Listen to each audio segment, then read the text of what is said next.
No such thing as the mafia. All right, come on. Today we're going to do something a bit different. We're going to be focusing on Antonio Sergi, aka Winery Tony. Now we'll get to why they call him Winery Tony in a bit. He was born in 1935 in Plati. Plati is, of course, part of the Aspromonte region in Calabria and the cradle of many powerful 'Ndrangheta clans. Anyway, so in the post-war years, this particular branch of the Sergi family would settle in the Riverina region, Griffith specifically. Now, why Griffith? Well, it was an attractive place because it also had a huge population of Italians there at the time. Unfortunately, this also made it the perfect breeding ground for a certain subset of 'Ndrangheta clans that would go on to powerful success. Now anyway, why did they call him Winery Tony? Well, famously, he had a winery, and this winery would actually go on to create some great success, a big Australian success story, as they would say. In fact, it's probably the wine that you've seen your divorced auntie sipping on at your family barbecue. You'd know the ones. Yeah. Anyway, suffice to say that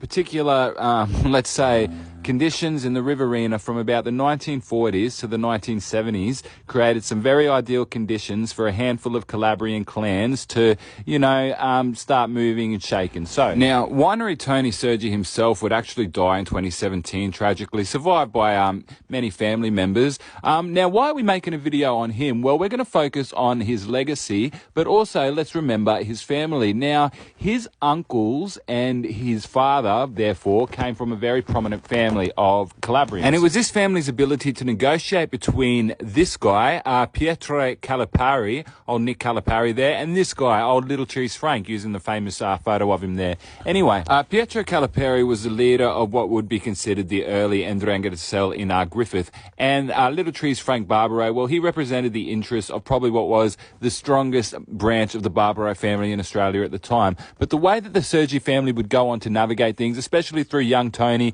would, show how the Sergi family would dominate in later times. But it's a relationship that Winery Tony would form with this bloke, good old Aussie Bob Trimboli, that would go down in the history books. Now, this is because early on they recognised Aussie Bob Trimboli was really good at making money. How? Well, by selling the things that the family was very good at growing at. Wink, wink. Anyway, these funds would eventually be the capital that would create a winery that would be named Warburn Estate. You might know this today as a multi-million-dollar company that recently has gone through some liquidation issues, but is still a multi-million-dollar company. Now, here's what's not spoken about. This man, Donald Mackay. Now, this has gone over about 50 years since the disappearance of this man, and this speaks to the echo of violence that Dr. Anna Sergi recently in her familyness paper, I believe. But anyway, so Winery Tony Sergi stands out as an early example of the adopter of, these guys who took illicit gains and used it to build a legitimate empire. He died in 2017, surrounded by family, a legitimate millionaire, as opposed to Aussie Bob, who, let's say, died on the run. Anyway, earlier videos have covered this guy's stories a bit better, but more content coming soon. Love yous.